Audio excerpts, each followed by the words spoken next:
to the Dawgs Podcast with your hosts, Blake Reneker, Justin Charles, and Josh All. Hey, what's up, everybody? Welcome back to another episode of the Dawgs Podcast presented by Manly Bands. Josh All, Justin Charles, and we got Kenny Mac filling in for Blake Reneker tonight. How's it going, guys? That's right, baby. Good. It's hot up here. We don't like it that. Yeah, you guys got more than we do. I took a look at Lake Erie. I think all of it's up to 80 degrees on the top or something. That's wild. Yeah, beautiful weather. Not great in a factory setting if you're working. So, no doubt. Stay thirsty out there. Yeah, it's beautiful thirsty, weather if friend. you're sitting in a swimming pool. That's about it right now. It is very hot. But we're going to dive into a couple things tonight on the episode. As promised the other day, whenever I was talking about this, we are going to go through that top 25 biggest mistakes from 99 list. And we're going to discuss it. We're going to each give you our top 5. We're just going to have a little bit of fun commiserating about the history of the Cleveland Browns. And then after we hit you over the head repeatedly with all of the just bad, drab, dreary news and all that stuff, bringing up repressed memories. I'm sure I blacked out most of these stupid things that we've done over the years. Then we're going to come back with a little more optimism about something that we saw on social media getting shared around today. So we'll go into that before the end of the episode. And then maybe we'll hit a little bit of listener mailbag if we have time at the end. But before we go into the episode, make sure you guys like the video on YouTube, subscribe to the channel, tap the notification bell, give us a 5-star review on your audio platforms, and then make sure if you guys want to play fantasy football with us this year, we're pushing it hard right now because signups are rolling. It's jointhedawgs.com. Get in there, become an official Dog Pack member on the Patreon page, and sign up for fantasy football. You can also get access to the private Discord. That's where you can hang out with us and all the other Dog Pack members 24/7. Talk Browns, talk whatever you want. It's a great group of, really, it's gotten very close-knit. Good people, great people, close friends. It's really awesome. So get in there if you're interested in that. Or if you just want to help support the show financially, we'll take that too. That's great. So that's jointhedawgs.com. Sign up for fantasy today. All right, so as I mentioned on the episode the other night, the Jared Mueller from Dawgs By Nature and Jake Burns from Browns Film Breakdown sat down and put together their top 25 biggest mistakes the Browns have made since 1999. How you could narrow this thing down to 25, I don't know. I don't know how they did it. I didn't listen to the episode yet completely, but there's so many to choose from. There's quite a few that I can think of right now that aren't on this list. But I agree. Yep. Maybe we'll throw those in. Yeah, we're definitely going to throw out our 2 cents in here. But all right, I'm going to go through the list again. I'm going to read it from 25 up to their number 1. And then we'll go around and we'll each do our top 5, our personal top 5 mistakes. And then we'll just kind of comment on some of these other things and anything that comes to mind. So number 25, they have Cameron Wembley, Haloti Ngata trade. Number 24, Tristan Wirfs, passing on Wirfs to take Jed Wills.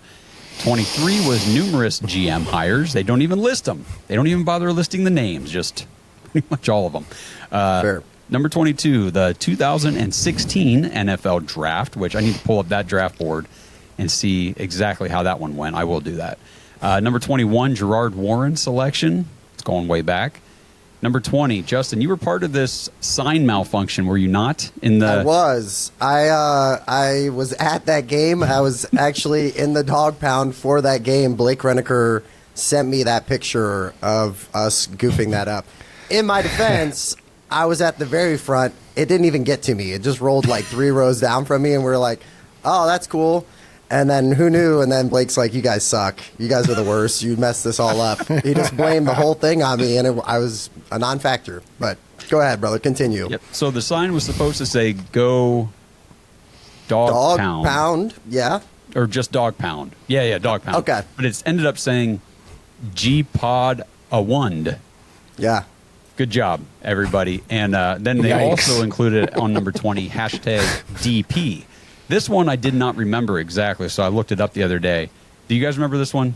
So they talked about it on the show, on Jake's show. Mm-hmm. They went into very little detail, but they basically said that it was hashtag DP, and it was like pornography, basically. Yeah. So man, that rings a bell. Yeah. Well, let me read this to you. So I found this on Sports Illustrated, and man, this paragraph is hilarious. So they projected the Browns feed onto a giant wall at the facility. It was like broadcasting talk radio over the entire building. And one day in particular, it was worse than that. One of the marketing staffers entered a search for hashtag DP for Dog Pound. The problem was the hashtag carried a few different meanings, one of which triggered an array of porn to be broadcast onto the wall for the entire office to see for more than 20 minutes until a tech employee was able to kill the feed. Hey, that's why with the Browns backers we barely employ BBW anymore for Browns backers worldwide, because big bottom women, like you got to be very careful with what you're putting in for a hashtag, man. I'm not gonna lie, every time they lose a game this year, I'm just going hashtag DP all day, bro. There it is. That's the new hashtag for the year. Interesting. Okay, thank you for elaborating on that for me. You're welcome. I hope everybody out there got to get a little chuckle on that one. Okay, so back to the list. Number 19, the Danny Shelton, Cam Irving draft. For 2 first-round picks there. Number 18, Pat Shurmur, Rod Chodzinski, especially with Travis Kelce begging to be drafted. Number 17, we'll talk about this in a little bit, Justin. Ray Farmer, text scandal. Interesting. So stupid. Number 16, Jim O'Neill as defensive coordinator. 15, Alex Shiner's trash uniforms with Browns running down the leg. That's fair. Yeah. They are bad, bro. They are bad. crappy Signed uniforms. off on. They were so bad. Oh my gosh. 14, letting Baker Mayfield play injured. Yeah. Again, we'll comment on these things, but I mean, it wasn't so much letting him as he forced them to, but either way, they still let him. 13, Paul DePodesta. 12, drafting Brandon Weeden. So if all the bad quarterbacks we've drafted, he gets his own line. Number 11, Julio Jones trade. Ooh. That was a bad one. Yep. Number 10, Mitchell Schwartz and Alex Mack leaving. Number 9, those are bad. Hiring Freddie Kitchens. Number 8. Nuts. It is crazy, bro. It is absolutely crazy. Like, dude, it's like just continuous trauma and like PTSD. It's unreal. It's unreal. Dude, I love John Dorsey, but then that always comes up. I'm like, Freddie Kitchens. We're in the top 10 now, so here we go. There's still more to go, guys. I know. Number 8, Justin Gilbert, Johnny Manziel. Oh, yeah. We rock when we have 2 first-round picks. Keep that in mind next year when we have 2 first-round picks. Remember that. Yep. Yeah. Number 7, the offensive line failure for Tim Couch. Okay. 6, here we go, John Dorsey. Interesting. Number 5, Odell Beckham trade. I'll pull up the trade details for the Odell Beckham trade. It was a lot more than I remembered it being the last time I checked. There was a defensive lineman and stuff when it was all said and done, right? Yeah, I know it had like Jabril Peppers and a first or maybe 2 first. I'll pull it up. Yeah. Number 4 was Kyle Shanahan's escape. Boy, did he want to get out of here. PowerPoint presentation. That's what they should have called it. That's one of the most embarrassing ones I should be up there. Yes. Uh-huh. Yep. And then number 3. So we're in the top 3. Number 3 is Hugh Jackson. Not shocked. No. Not shocked. There's 2 in the top 3 that I could argue could be number 1, and 1 in the top 3 that I will debate here if anybody wants to debate. But number 2, Deshaun Watson. So that was the number 2 biggest mistake since 99, and the number 1 biggest mistake since 1999, according to Jared Mueller and Jake Burns, is Jimmy Haslam buying the team. So there's your top 25, according to these 2 who sat down and put this together. If you guys do not follow them, like, go check out dogsbynature.com. Go follow Jake's Browns Film Breakdown podcast. Like, they do awesome stuff. It's great content, and they put stuff like this together that we get to sit here and then comment on, which is pretty cool. So let's go around and list off our personal top 5 biggest mistakes for us individually, and then we'll just kind of go roundabout on some of these after we're done. But Justin, why don't you kick it off with your number 5? All right, for number 5, biggest disappointment in Browns history since 99, I'm going to go with the Browns trading the pick with Julio Jones on basically just sitting available. So This is my first one. These all have recency bias for me, and then also carry continued trauma for me going into, present day. So for the Julio Jones thing, man, we trade the 6th pick in the draft. It's crazy. I looked it up, and the AI thing that came back was, Browns got numerous picks back, which featured Brandon Weeden, Phil Taylor, and Owen Marisick. And I was like, fullback. Crap. Wow. Fullback, yeah. So that's what we got in return on this deal. Julio Jones, I don't know if you guys know, but he just went on to be arguably one of the best wide receivers the past 15 years, easy. I think that to argue that, you could argue certain names and stuff like that, but when you're talking top 10 the last 10, 15 years, that dude's name's in the mix.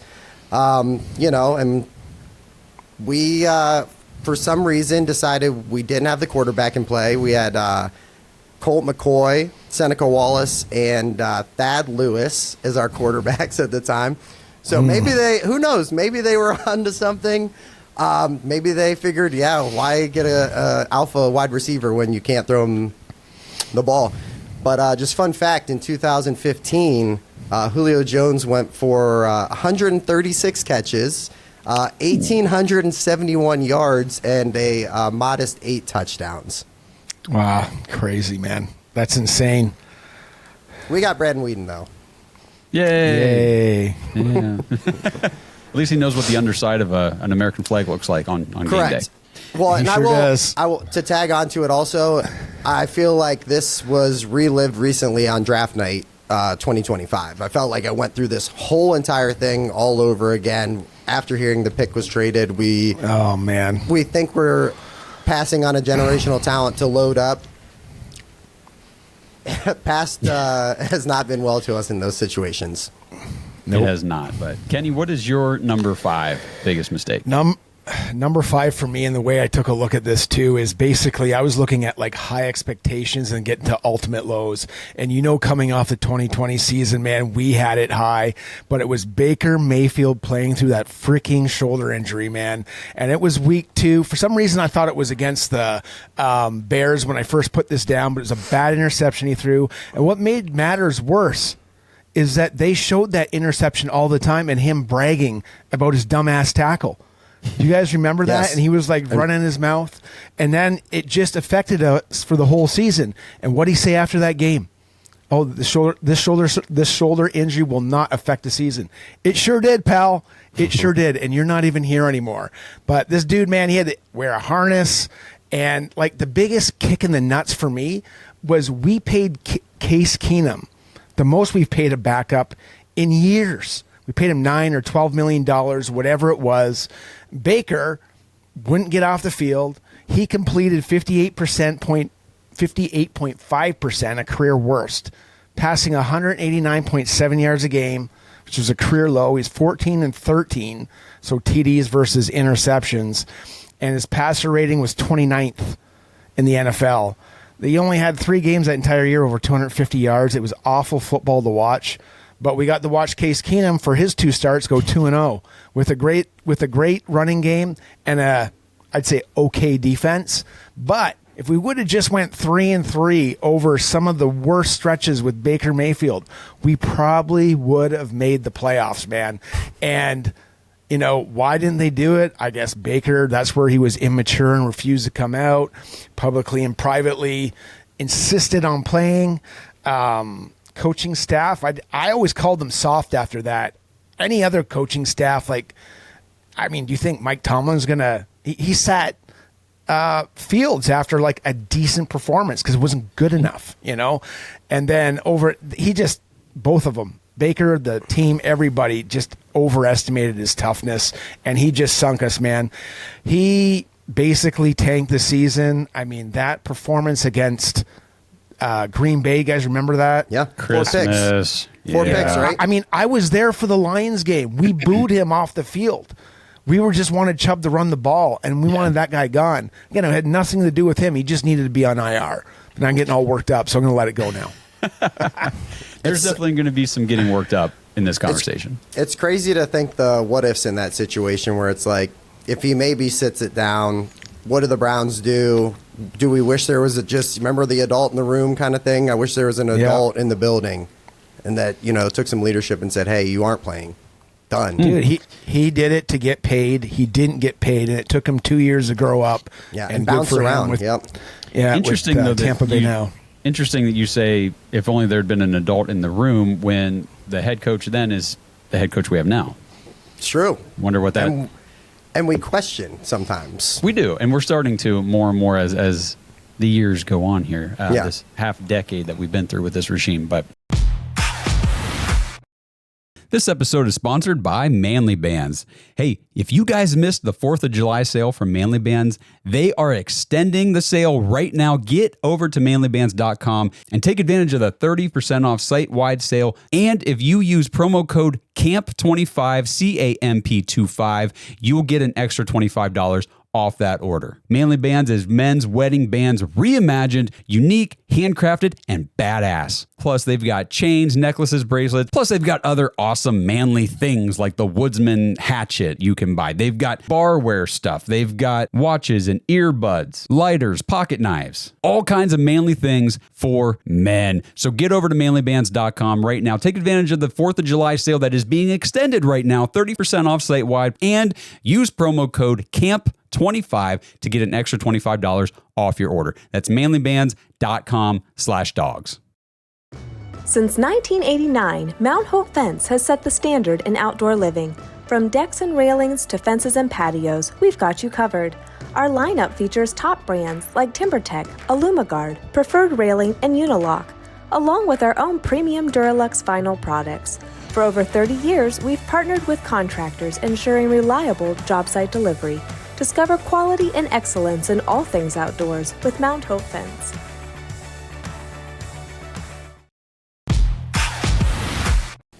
My number 5, I'll keep it sweet and simple for me, was those trash-ass uniforms. Those things were ugly, so stupid. I mean, man. First of all, you got Browns running down the leg. That's just dumb. Like, come on, you're just opening yourself for stupid jokes. You're already the Browns, and your color is brown. Like, just, come on, don't play into it. And then they got the weird stripes that go halfway across your breast. And then the numbers have a drop shadow going the wrong direction. Like, it was stupid. They looked terrible. And then when they wore, like, the all brown stuff, oh, yeah, it just made me want to puke. And then they played like it, too. I hated those uniforms. Yeah, I mean, it really matched the team on the field for sure. Yeah, sure absolutely. did. Absolutely. Yeah. All went hand in hand. Justin, kick us off with the number 4. For you. For my number 4, I'm going to go to another wonderful, wonderful topic. It would be the drafting of one Brandon Weeden. I don't know if you guys remember this, but Brandon Weeden was drafted by the Yankees, actually. Oh, that's and then right. Played baseball for about 4 years and then went on to college and then played 5 years there. We drafted him when he was 28 years old. Something I've heard Josh get mad about guys that are 24 in the draft. What were we doing that we drafted a 28-year-old? What are some fun facts about him? Oh, this is good. His first game, he had a 5.1 passer rating with 4 interceptions. Hold on, let me turn my page real quick for some more notes. Brandon Weeden released after 2 seasons. I don't mean to laugh. This is messed up. But, no, it's hilarious. Gotta laugh. Brandon Weeden, famous for getting stuck under the flag pre-national anthem and throwing one of the worst interceptions you'll ever see against the Detroit Lions. Oh, yes. Oh, I've erased that from I've erased that from my wonderful memory. I did too. I forgot about that. How could you? That just brings other memories of like Cade McCown and like helicoptering and like Josh McCown. Josh McCown helicopter. But that was for out for the and then he was injured. Oh, Josh McCown. Yeah. That was the wrong guy. Oh, yeah, it's okay. We've only had like 41 of them to remember. No big deal. That. Kenny, what's your number 4? Dude, I was excited for 2014, that draft. I thought we had lots of players that we could load up on, but unfortunately we loaded up on Justin Gilbert and Johnny Manziel. I was not a Johnny Manziel fan. I did not like him. I do have relatives that are in Texas. They were so pumped for me. They sent me a Johnny Manziel shirt. I eventually got on that bandwagon, and boy, do I ever regret it, because, man, I would have way rather had Aaron Donald. I would have way rather had Odell Beckham Jr. at the time. I would have rather had Ryan Shazier or C.J. Mobley. That's how, I can't believe it that we missed out on that. And that's just with maybe the top 8 picks, right? But we still picked Johnny Manziel. I would have way rather had Derek Carr. We might have still had Derek Carr to this day, or he may have just retired this year and we would have moved on to somebody else. I mean, just Johnny Manziel, I understand he was exciting, but I mean, you could see that guy was just ready not to be successful in the NFL. That guy should never have money the way that guy partied. Just complete off-field issues, immaturity. I mean, I feel like watching the documentary, some of the bipolar nature excuses that. However, there's got to be a psychologist or somebody on the team that would have recognized the ups and downs and the manic nature and just the total dipping out of life that guy did. Kenny, I'm glad you brought this up. That was my number 2. I was way up the board for me. Wow. Justin Gilbert could be probably one of the worst draft picks in NFL history. You can argue that. You can absolutely argue that. Started 3 games in 2 seasons, and then we sent him to the Steelers, which is crazy to just trade a guy to the rival. Wow. Anthony, you were talking about players drafted around Gilbert. Here's a few more. Anthony Barr right after. Taylor Lewan.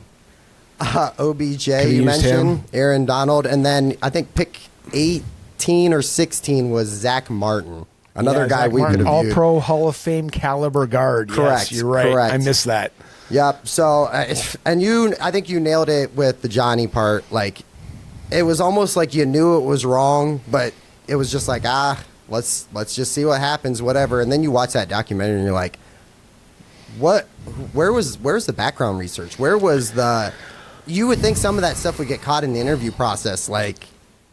There's major red flags, and none of it was an issue. It was just like, hey, let's go get him. It was almost like the Browns got caught in the hype like everybody else, and I wasn't there, man. I was not there. Sure, it was fun to watch in college, but, I mean, I could throw to Mike Evans and be somewhat decent, or at least post a passer rating. You know what I mean? That guy still in the league and amazing. I will, in his defense, Johnny Manziel college version was one of the most dynamic players that you would ever get to watch. As far as I tuned into college football for Johnny Manziel. What's this dude going to do this week? He 100%. Was a savage in college, but you're 100% right. So that was. Let's see, that was Kenny's number 4 and Justin's number 2. So I'll try to remember to skip you. Sorry, when we dog. get to 2. No, you're good. That's fine. I'm glad you threw it in there rather than coming back to it again later. So my number 4 for me is something that actually was not on their top 25 list. Very recent for me. The hiring of Ken Dorsey. Because it led to one of the worst offensive seasons, not just recently, but in NFL history. It was that bad. Yeah. I figured one of you guys would put that on there, so I let it go. Okay. Because I remember when he was hired, we were all like, I think Blake even said it, anybody but that guy. We're all like, yeah, anybody but. And then we got him, and then again, like Johnny Manziel, I talked myself into it.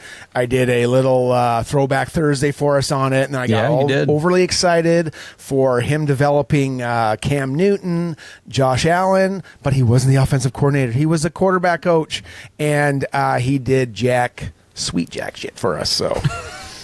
That's sweet jack shit. I mean, it wasn't just like the quarterbacks looked the worst that I've probably ever seen play football when he was here last year. But it wasn't just that. It was the offensive line looked terrible. And I think some of that was also Andy Dickerson. But just all the firings and the hirings last year were all head-scratching, and it made no sense. And it culminated in a 3-14 season with the number 2 overall pick, which we didn't use anyway, so who cares?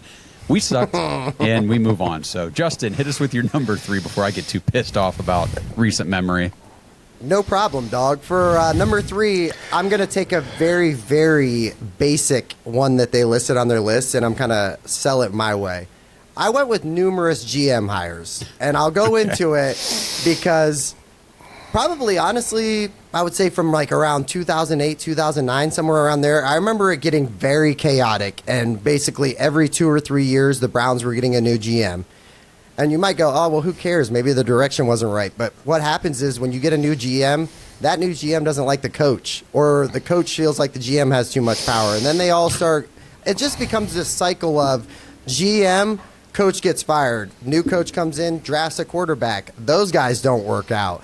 So then you have literally a carousel of GM, head coach, quarterback, philosophies, you know, whether it's offensively, defensively. I remember at one point, and they talked about it in the video, there was a guy that they just released straight up because they were in a 3-4 or they wanted to go to a 4-3 or something like. So they just released the guy. The dude went on to have a great career, which is just another like bonehead move. Like, I just feel like on my whole life I've watched this team try to find an answer at those 3 places: GM, head coach, quarterback, and we've never been able to really line it all up together my entire life. Yeah, dude. Like, I mean, that's why you lose Schwartz, the right tackle, Alex Mack. Like, it just, they didn't believe in, because it wasn't their guys, and they're starting a new thing, and it just reset. It was just Groundhog Day every day as a Browns fan. It's like, oh, well, we're not retaining these people because they're not part of this regime. But like somebody like Eric Mangini, you know, he's got the 6th pick and trades it for a bag of donuts, and CJ whoever, and a bunch of guys that he thinks he can run his defense, and it ended up being, you know, colossal failure, just over and over and over. Bad stuff. Kenny, what was your number 3? I'm going to go for another draft pick, and it was a real bummer for me. I don't think it was on the top 25. It was 2004. There was a ton of good quarterbacks. You could have traded up, you could have traded down, and we took Kellen Winslow Jr. And while that might have been exciting, we really needed a quarterback, and the quarterback we didn't take was Ben Roethlisberger. And that freaking dude was drafted number 11 by Pittsburgh, and he kicked our ass for like 15 years. It was brutal. Maybe we finally got to him in the last 3 of his 18 years, but big deal. It was an obvious miss, and then he's an Ohio guy, for Pete's sakes. Like, that was the killer. 2-time Super Bowl champ. I'm sure he's going to be a Hall of Famer depending on the way his legalities, I guess, set in. But, I mean, we could have even traded up for Larry Fitzgerald that year. I think Roy Williams came out that year. Down low, if he would have trading lower, he maybe would have got like Steven Jackson. But man, not only was this kind of a bummer pick, and the whole Ben Roethlisberger thing, this guy was a head case. You know, the whole "we're not a soldier" or "I am a soldier" or whatever he said in Miami University. Like, I mean, he could tell he was just a little full of himself, so full that he grabbed a motorcycle, tried doing like a Papa Wheelie, flying around a parking lot, and eventually tears his ACL. So not only don't we get to see him play, we got to wait a long time to see this guy play. Paid off a little bit, but at the end, that guy was a head case. Just another letdown, like a lot of other draft picks. Just super disappointed. And then once his eventual release, and a decade later, the dude's in jail for unspeakable things. Yeah, it's a good one to bring up, Kenny. It's a great one to bring up. It is. Man. I'm glad you brought that up. Yeah, had his jersey and everything too, dude. I was pumped. I was like, oh, well, we don't get Roethlisberger, no development of a quarterback. We got some guy that'll make a quarterback better. Not the case. Not the case at all. My number 3 was a very, very fun head coach hire that just went so spectacularly bad. The hiring of Freddie Kitchens. I said, come on, that was we a have tough seen one. some morons get head coaching jobs in the NFL before. This one takes the cake. Freddie Kitchens was, I mean, when you're wearing a shirt that says Pittsburgh started it, you just... There's so many. You're arguing with your receivers on the sideline. They're in your face. Like, then no one respects you. You clearly have no idea what you're doing. Dude, he got caught on tape saying, "I don't know what I'm doing." Like, okay, well, there you have it. And admits it. And AI didn't exist back then. It was real. It's real. Yeah. It is. Yeah, how bad of a position were we in that we were just like, well, seems like Baker gets along with this guy. Let's give him the whole reins to things. And we hired him over our current head coach. We said, Kevin Stefanski, no thanks. We want Freddie Kitchens. Yeah. We could have just stuck with Greg Williams, status quo. Burns had a story on his on the article for this, and basically for the video attached, and he said that he was at the Senior Bowl, and Freddie Kitchens was in front of him and tripped over a curb because he was just so shit-faced drunk that...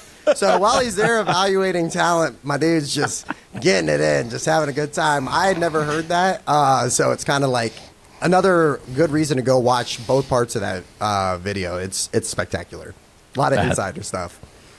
That's hilarious. Oh, my gosh. Okay, well, we're going to skip Justin at 2 because he already had that one. Kenny, what was your number 2? I don't know if these guys actually put this one, but what do you think in the Randy Lerner was the most disappointing thing for you guys? A lot. There's a lot, right? I would say the way it ended with Mike Holmgren. I was so excited for that hire. I thought, man, we were on the right track. I was going to put a picture in my man room of Mike Holmgren down here because he was going to lead us to the promised land. So Lerner basically gave him complete control, if you guys don't know, of football operations. And Lerner was basically not there. So GM, coaching, roster decisions, draft, everything. And like we're getting a guy that won the Super Bowl with the Packers, had a great run with them, Super Bowl but lost with the Seahawks.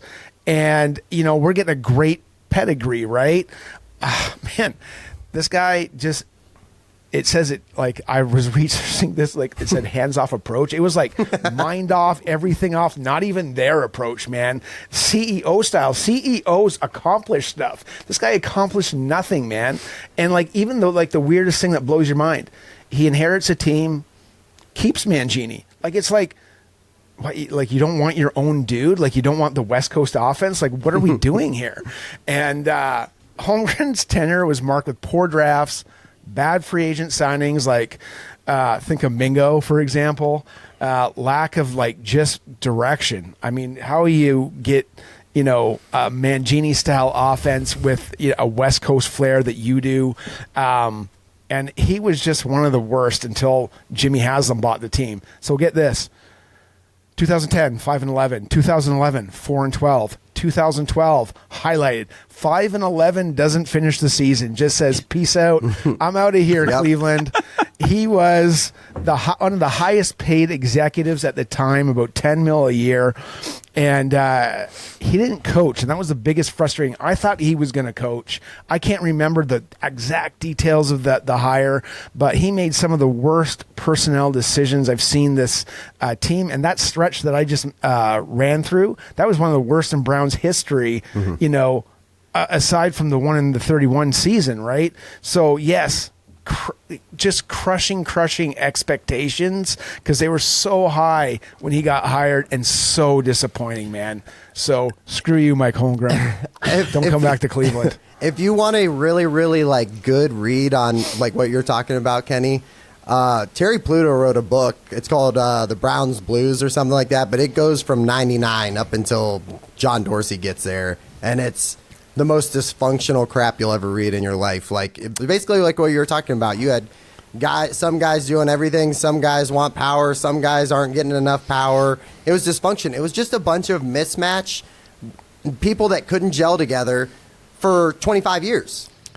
It was basically the epitome of crappiness to highlight how bad Randy Lerner was as a owner. It's crazy. Well, that was fun. Fun little trip down memory lane. Jeez, there's been I'm some gonna have to go bad grab a shit for beer this right team. now. See you guys. Yeah. We should be drinking for this one for sure. I don't know what we're doing. This episode is sponsored by Omaha Steaks. Browns fans, I don't know about you, but one of my favorite things to do during the summer is grill out, get the family, get the friends, get everybody together and just have a good time. And with summer heating up, so are the deals during Omaha Steaks' Blazing Hot Sale with 50% off site-wide at omahasteaks.com. Plus, our listeners get an extra $45 off with promo code BARK, B-A-R-K, at checkout. I always want to serve the best at my cookouts, and for me, that always means Omaha Steaks. Whether it's the burgers, the steaks, the brats, the jumbo franks, the pork chops, they just have so many things. Go to their website, check out everything they have. It's incredible because there's nothing quite like the unforgettable taste of a summer cookout. Make your summer sizzle with Omaha Steaks. Visit omahasteaks.com for 50% off site-wide during their blazing hot sale. And for an extra $45 off, use promo code BARK at checkout. That's 50% off at omahasteaks.com and an extra $45 off with promo code BARK at checkout. See site for details. Okay, so my number 2 is kind of 4 mistakes in one. Okay. So we'll go through it. Hugh Jackson, number 1 mistake, hiring Hugh Jackson. Number 2 mistake, keeping Hugh Jackson after he goes 1 in what, 15. And then number 3 mistake, keeping Hugh Jackson again after he goes 0-16. Yeah. He 1-31, and they kept him for a third freaking season. And then the 4th mistake was obviously everybody they brought in, that third season, like the Todd Haley move and everything. You knew there was going to be a power struggle there. It was going to be stupid. Yeah. And it got real stupid real fast. Yeah, it was you just watch Hard Knocks. Watch Hard Knocks and you just go, oh, this is just a bunch of alphas. Just nobody's backing down here. And Hugh Jackson was so full of shit. Like, he was fake. I don't know how anybody could stand him. I'm sure nobody really could. They just did what they had to do to get by, but what a terrible, terrible coach. They passed on Sean McDermott for Hugh Jackson. I just don't get the whole tear down to the studs when he was there and him agreeing to that like that. And then he goes on after he's not with the Browns saying he got paid to lose and like, what a mess that whole entire time was. And we trade for a player to help another team clear their salary cap, but we got to pick out of it. But the picks didn't matter because we picked the right guys. And that was a mess. Yeah. Yes, it was. And now we are down to our number 1 on each of our lists, top 5 biggest mistakes. So Justin, what is the number 1 on your list, buddy? All right. Well, the number 1 on my list, it's got to be Deshaun Watson.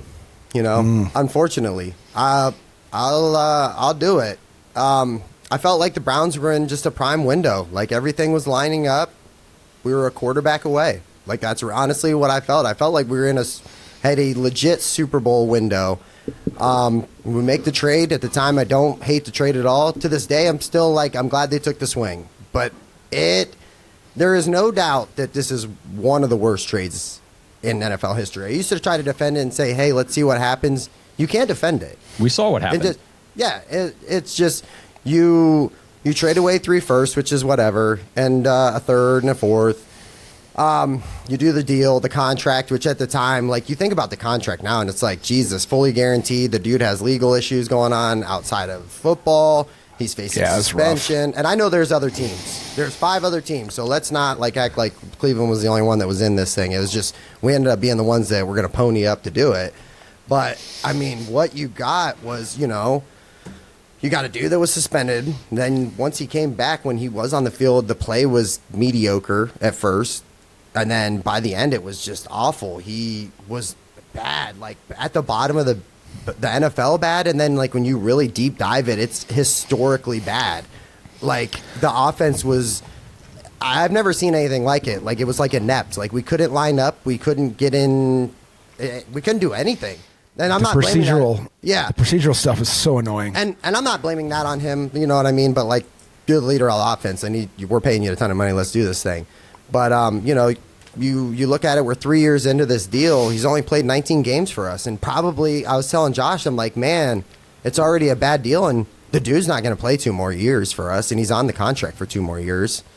And so, like, for me, it's just like it sucks because it didn't work out. I wanted it to work out, you know, and it's one of those things that sucks. You feel bad for everybody involved. You feel bad for the fan base, man. You have a fan base that literally was like, hey, this is it. Whether they agreed with the move or not, I sold a lot of people on, hey, this is the best dude that we've ever had at quarterback since '99. Like, this can make it. This can absolutely work, and the sky's the limit. And then it's just such a gut check, Like, I've told people, and we've talked about this a little bit, but it feels like we set the franchise back, potentially 5 years and then maybe more.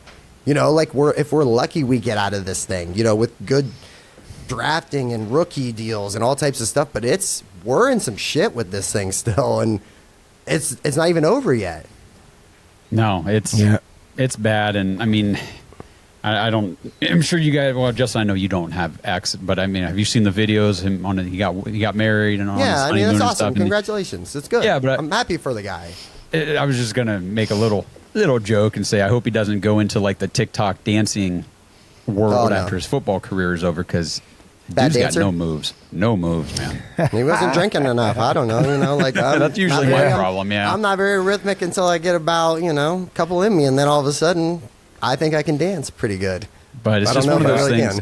The two Achilles tears within like what was it, a month? And it's over, right? If he ever takes a snap again in the NFL, I'll be shocked, number one. Number two, it'll be in a very, very crazy, wild situation that it happens. I mean, you got guys that, like, Colin Kaepernick comes to mind that, he had some antics that and brought some unwanted attention to, his team, and nobody wanted him after that. Is anybody really going to sign Deshaun Watson after he's done here? It's just, whatever you get, though, it comes with a lot of baggage, and for a guy that with Houston he was so fun to watch. So fucking fun to watch. Dude, and then baggage and bad tape. That's awful. Like what would you want to pay for that for? Just too much time, I think, passed, and it just a lot changed. If he ever gets a chance to play again, he's going to be in his early 30s, which isn't old, but whenever you've got all those injuries already and your play has already dropped off a cliff completely, like there's no coming back from that. But Kenny, give us your number one. My number one, guys, it starts right in 99, and it is the reboot. It is the reboot itself. It has nothing, and we said it already, it's been nothing like, or it's been exactly like Groundhog Day.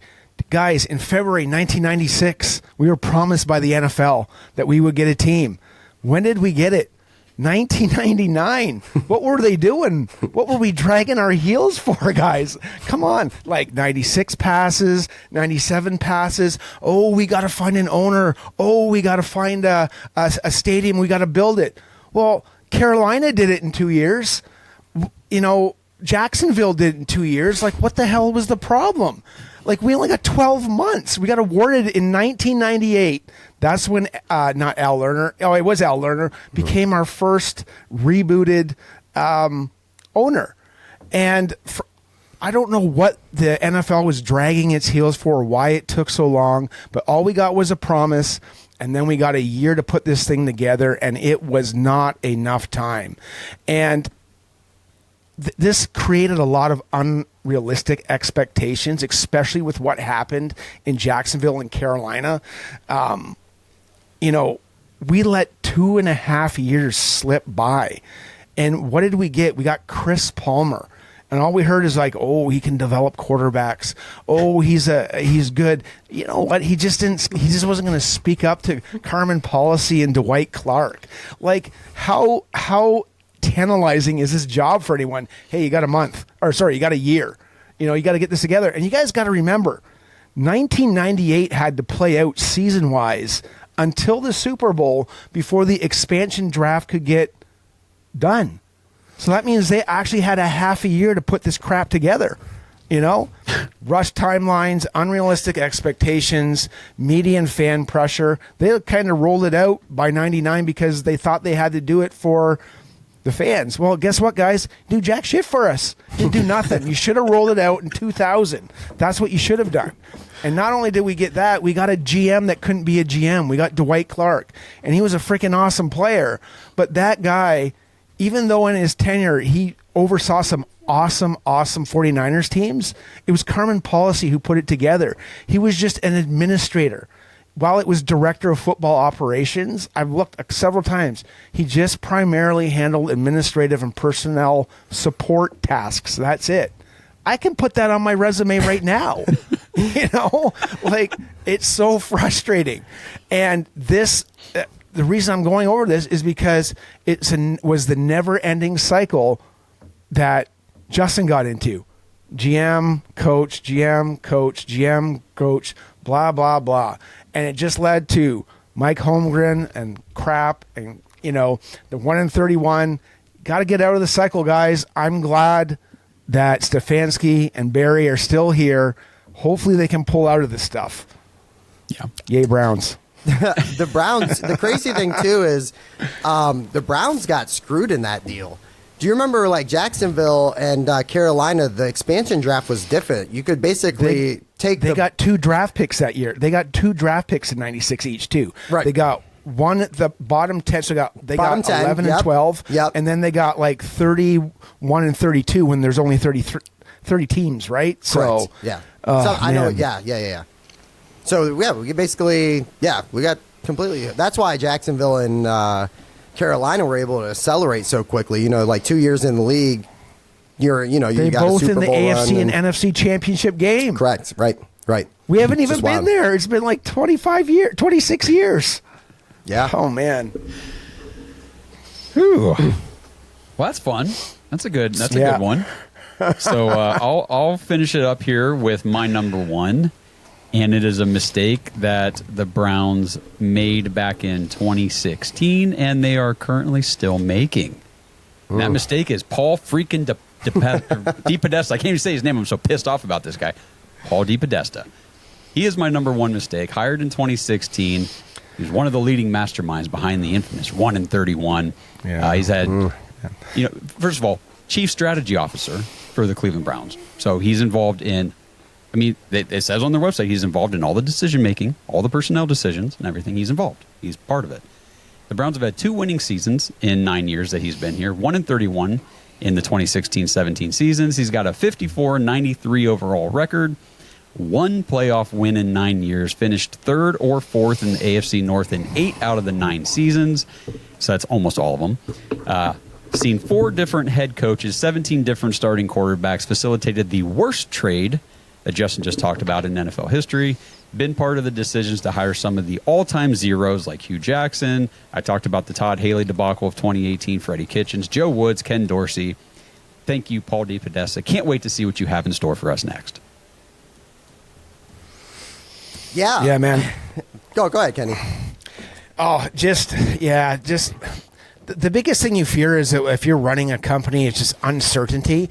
And us as fans, we don't run the Browns, but we're buying into their system. And the thing that's always unsettling for Browns fan is what this guy's really doing. Yes. And you know what I mean? Kenny, Like yes. you get like Corey Coleman, Carl Nassif, Sean Coleman, Coley Kessler, Deshaun Kaiser, Caleb Brantley. Do you remember those guys? Yes. Yeah. No, you don't really, because they didn't tough. really play for us, but they were highly touted, right? So what are we doing? What have we learned? Nothing, apparently. We still got Anthony Schwartz in our background. Like, he had 1 good game against Kansas City, and that's it. It's I don't know, man. I don't know what the guy's doing, but you're right.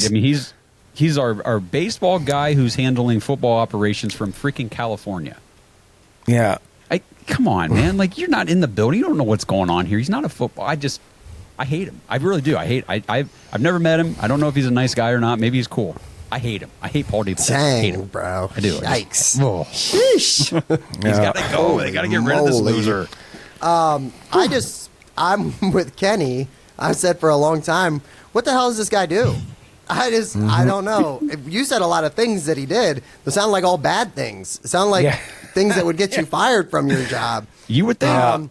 I also, I want to believe in the analytics and stuff like that, but like if a kid looks really, really good on film and then he looks really good in person, maybe just draft that kid instead of like trying to be smarter than everybody else in the room. Like that's my biggest, and I think that is another thing that we've done for a long, long time, that we've just been like, oh no, don't draft this stud guy, draft this other guy. Analytics tell us he has a potential backup. I think there's a propensity to overthink, which you're right, and ultimately you want to if you're going to fail on freakish talent, because you can't teach that. Right. If a guy can run a 4.4 like Schwartz could. I mean, I don't mind failing on that one. If a guy's got a rocket arm like Baker, again, like it didn't work out, but at least he had something. You can't teach that.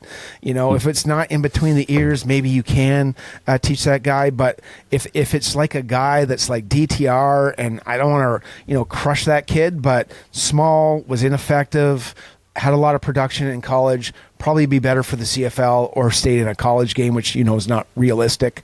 But it's just the constant, those kind of draft picks that just weren't NFL guys. So Paul DePodesta, and this is going to speak to one of these other ones from the top 25 that I wanted to look up and give some more information. I got it pulled up here. It's going to be interesting because I didn't remember all this stuff. But Paul DePodesta, 2016, he gets hired. So his flagship year with the Browns. First head coach hire, Hugh Jackson. Awesome. Good job. First draft in 2016, which, if you remember on the top 25 list, the 2016 draft, that was all they listed. So I went back and I was looking, okay, what did we F up in this 2016 draft? So we had the number 2 overall pick, which we seem to a lot. We traded that to the Eagles. And they came up and got Carson Wentz. So we go back to number 8. So we traded number 8 with the Titans so they could come up and get Jack Conklin. So we moved back to 15. So we went from 2 to 8 to 15, and we took Corey Coleman. So let's see. The poor hands, bad attitude, and lots of injuries. Yeah. Boom. So this is Paul DePodesta's first draft. So first of all, he hires Hugh Jackson. This is his first draft. You know how many draft picks we made in 2016? This episode is sponsored by Butcher Box for Pets. Browns fans, we love our fellow dogs, our Dog Pack members, and the Dog Pound faithful, but let's not kid ourselves. The most important dogs in our lives are, well, our dogs. Your furry friends aren't just pets, they're part of the family. But the question is, what are you actually feeding them? Head to butcherbox4pets.com/products to see all the options for your dogs, including fresh and dry foods, treats, meal toppers, and even toys for your dog. If you're not sure what your dog will like best, try the Premium Nutrition Adult Starter Pack. And they even have a vacation bundle to take care of your four-legged friends while you're on vacation this summer. And right now you can get 20% off your order with promo code DAWGS, DAWGS, when you check out. At ButcherBox, they believe in real ingredients. Their pet foods have been developed and certified by vet nutritionists to contain 0 artificial flavors or preservatives. You get protein-packed formula with over 50% of the recipe comprised of third-party certified humane ButcherBox meat, plus functional ingredients like pre- and postbiotics to support your dog's vitality and digestion.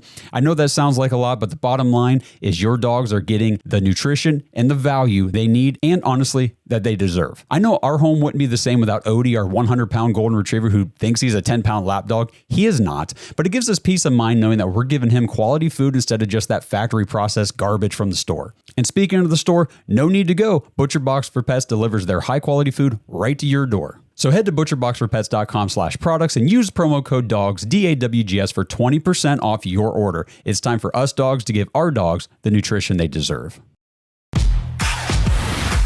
I'm going to say 13. Kenny?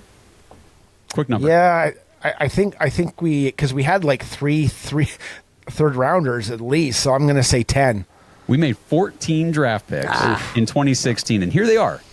Corey Coleman, Emmanuel Ogbah, Carl Nassib, Sean Coleman, Cody Kessler, Joe Schobert, Ricardo Lewis, Derek Kindred, Seth DeValve, Jordan Payton, Spencer Drango, Rashard Higgins, Trey Caldwell, and Scooby Wright III. It's a cool name.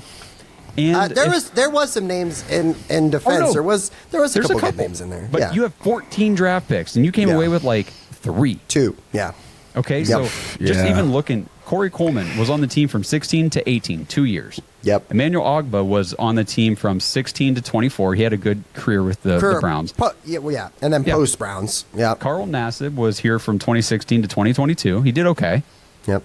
Sean Coleman was here for a year. Cody Kessler was here for 2 years. Joe Schobert was here for 6 years. That was nice. I did like Joe, yeah. He was nice. He was a stud. Yeah. Ricardo Lewis, though, here for a year. Kindred, here for 2 years. Seth DeValve, 4. Peyton, not even a full season. Spencer Drango, 1 year. Rashard Higgins had a nice little career for what he was in the 5th round, 6 years here. And then Caldwell was here for not even a full year. Scooby Wright was here for a year.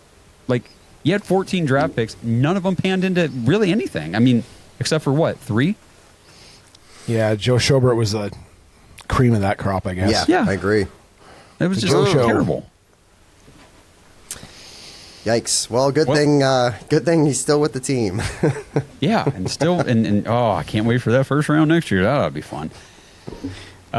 Just going back through some of these real quick, couple of things that I was going to comment on. Just all the way up to their number 1 was Jimmy Haslam buying the team. That didn't make any of our top 5s, and I imagine it's the same for you guys as it is for me. Like, while Jimmy's made some big mistakes, a lot of these mistakes kind of you can trace them back to him. I mean, who hired Paul DePodesta? Who hired these guys? Puts these personnel people in place. But Jimmy Haslam, man, is dedicated to spending the money to making the team good for the fans. Now, has it worked? Hell no. Not even close. But he's doing it. He's the reason why we're able to make a Deshaun Watson trade, have it flame up in our faces just extraordinarily bad. And we can still function somewhat as a franchise. Like, for most teams, that would cripple you. I mean, just completely cripple your ability to make, trades or sign anybody or do anything. We're still able to extend people. We give Myles Garrett $40 million a year like it's nothing. We can still do these things because Jimmy's willing to pony up the cash to back it up. And he's building us a brand new freaking stadium and developing a whole new area to make Cleveland, football the centerpiece of that area up there. I think it's going to be awesome. But how do you guys feel about Jimmy? Yeah, I'm okay with Jimmy, especially Randy Lerner. He was just the epitome of awfulness.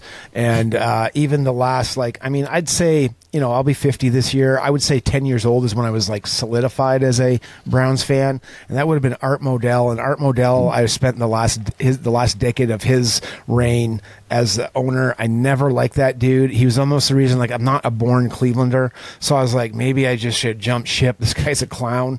And, he proved it. He basically went bankrupt, blamed it on the city, wanted the city to buy him out and kind of save him. And ultimately, that guy left us high and dry with a piece of crap. And, while the NFL didn't make it any better by, promising something for 3 years and giving us a year to put it together, Art Modell is the reason that we're going through this cyclic crap all the time. I mean, think about it. When he left Cleveland, we had Bill Belichick and we had Ozzie Newsome. He would have won at least one championship in those years.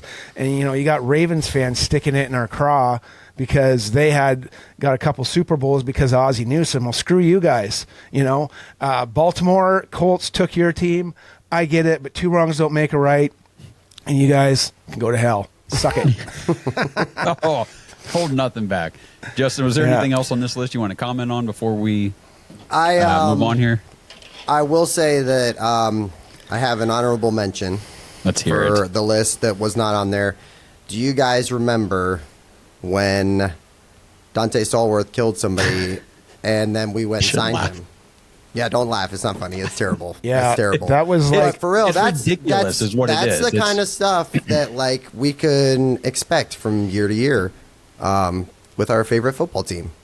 We did do that. When I was thinking about I'm fuddling around here trying to get my computer to update so we can do this, and I'm thinking about, remember when Hugh Jackson couldn't get his papers in the fax machine to get AJ Karen to the Browns fast enough? I felt like Hugh Jackson there. You know what I mean? Yes. So my gosh, and it worked out for us actually, but how it was that bullet that we missed, but it's a bad story. It's a bad story. You're right. You're 100% right. I completely forgot about it. I don't know how you can forget about that, but God, that's amazing. I'm like, you did what? You couldn't use a fax machine? Couldn't get the call in fast enough? What's going on here? How many teams make trades in the NFL and somehow you're the one who can't do it right? Do it right. What an idiot. Yeah. Oh, my gosh. And then, I don't know how we got this narrowed down to 15 or 25, but we could go on and on. We are getting a little bit up against the hour mark here, so we're going to skip the next topic, save that for next week. Dive into one listener mailbag question here to kind of wrap up the show. We're going to end this on a positive note, though. I promised a positive note. We're going to come back positive. So we're going to answer the question from Brad on Discord. He says, what is each of your favorite Cleveland sports memory? Kenny, why don't you kick this one off? What is your favorite Cleveland sports memory? Man, I think it would be being at Baker's second game against the Ravens. I was in the opposite field of where they were kicking a field goal in overtime, and I thought this game was actually going to finish 9-9. And we're sitting there, and the kicker escapes me. Whoever the kicker was in 2018 basically kicked a knuckleballer. And I was like, we missed. I was like, this game's going to go, it's going to be a 9-9. Then all of a sudden, the dog pound rises up, and they're like, yeah. I'm like, oh, my God, we won. We won. We beat the Ravens. I'm like, oh, yes. And it was amazing. And just the vibe through the stadium of beating the Ravens in Cleveland, and the Here We Go Brownies chants all the way down was one that I'll never forget. It was fantastic. And not as good as the Jets game that I was at when we clinched, but that one was up there for whatever reason. I think it was because we just came off that long, dry 1-31, and we were starting to get back on track. Yeah. What about you, Justin? Let me fast hit some of these real quick. For sure, 2016 championship parade. I will never experience, hopefully, maybe a Browns one, but that was something I never thought would happen in my life. I told you earlier at the 2020 playoff clinching game against Pittsburgh, it was during COVID. There was only 12,000 people there, and I knew it was a special moment because it was cool when we were going to the playoffs, but then I looked around, there's grown-ass 56-year-old men sobbing, and I was just like, damn, this is crazy. This is something really important. A childhood one, just for fun. There's two really good ones, but Kenny Lofton climbing the wall, catching the home run ball, that will forever stick in my mind, iconic moments. And then LeBron James, the game winner against Orlando, the crazy wild. I remember just being at a buddy's house with 40 people, and we ripped that house apart. It was insane. I've never, just a bunch of grown men screaming and running around like idiots. It was some of the best times of my life. There was a lot of that when LeBron James was on the Cavs. A lot of it. It's good times. So many good memories. So my personal favorite, to me, Cleveland sports memory is back in 1997. I was 8 years old, went to Game 4 of the World Series with my dad. Got to watch the Indians win 10-3. I mean, it was just one of those childhood memories that I'll never forget. I remember I got to leave school early, at lunchtime, and we went up to Cleveland. We walked around, saw a whole bunch there was all kind of partying stuff going on. It was just fun. And then the game was freezing cold, and I remember it snowed. Some guy sitting next to us gave me an extra pair of gloves. It was just cool. I don't know. There's all these random things I remember, and then walking down the ramp after the game and just the way the fans were losing their minds that was back when Cleveland Indians baseball was. Bro. That's why I got my shirt on, because I knew we were going to talk about this. So 95 to 97 Indians is some of my favorite memories. Those teams, Albert Bell to this day is my favorite baseball player. It's probably because he trucked a shortstop for no reason at all. That was awesome. But, I like those teams, Albert Bell, Tomey, Manny Ramirez. Yeah, Manny. You know who's another one? Omar Vizquel. Omar Vizquel was a god in my eyes as a kid. There was nothing that could Carlos get through the Baerga, gap. Carlos Baerga. You said Alomar. It's just, it was insane. There was just so many great players all together. Those teams, 95 Indians is probably one of my favorite teams of all time. It would be hard to touch that. And the pitchers, Bartolo Colon and Charles Nagy. God. Jarrett Wright pitched this game that I went to. Yeah, Jarrett Wright was a stud, bro. Yeah, dude. Love Jarrett Wright, dude. Blew Game 7 for us. God damn it. I'll forever remember that also. Jose Mesa. Yes, bro. Man. They're loaded. Jose Mesa, the save king, yes. Yeah. Charles Nagy. We could go for days. Just I literally, it's names that are instilled in time. It's crazy. Those were heroes. I like those teams too, man.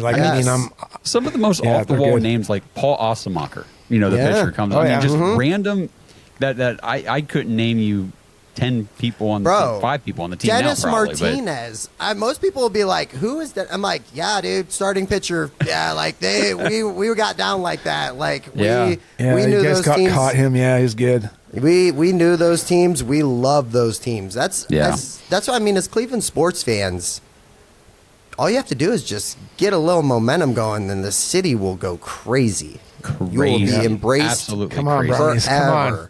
Figure it out, guys. Oh man, Sure, you filed those papers through the fax machine properly. Let's go. God, just call them.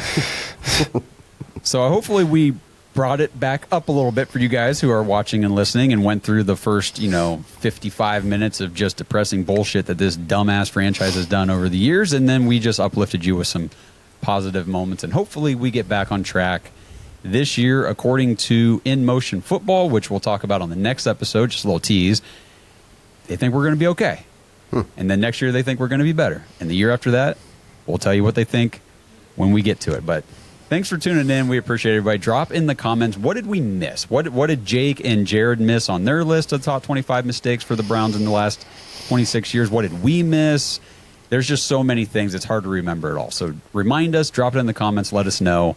And remember, if you guys want to play fantasy football with us, enjoy the football season, even if the Browns aren't playing well. Play football with us, fantasy football, at jointhedawgs.com. Kenny, Justin, appreciate you guys jumping on, everybody. Appreciate you guys tuning in, and we will see you guys in the next episode. Let's go Browns. Go Brownies.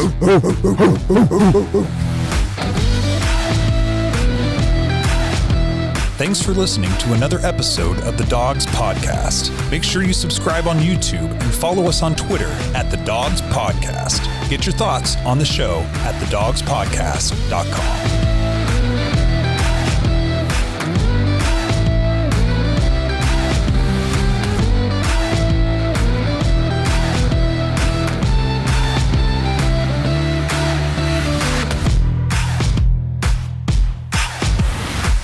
This episode is sponsored by Southern New Hampshire University. Browns fans, I can't tell you guys how many people I've known over the years who have missed out on job opportunities simply because they don't have the right degree or even have a degree at all. I mean, these are people who otherwise would have been perfect for the position they wanted, but they got turned away simply because of educational requirements. If you've ever felt stuck in a job you didn't enjoy, or you felt unqualified or unable to advance your career due to your lack of education or experience, heck, maybe you even have a degree, but now you feel like you chose the wrong major, Southern New Hampshire University could be the answer for you. Go to snhu.edu/bark, B-A-R-K, to learn how you can get started today. SNHU has programs in psychology, cybersecurity, computer science, sports management, game development, data analytics, and finance. SNHU is one of the largest online accredited universities in the United States, and their programs are radically affordable. Their online tuition rates are some of the lowest in the nation. And you might even be eligible for financial aid or have prior college credits that could fast track your degree at SNHU. And because networking is everything, your courses are taught by faculty with real world experience, so you'll have opportunities to connect with people inside the industry. And then when you graduate, SNHU will still be there to help you as you begin your job search. So if you're ready for something new, head over to snhu.edu/bark and learn how you can get started working toward your new career today.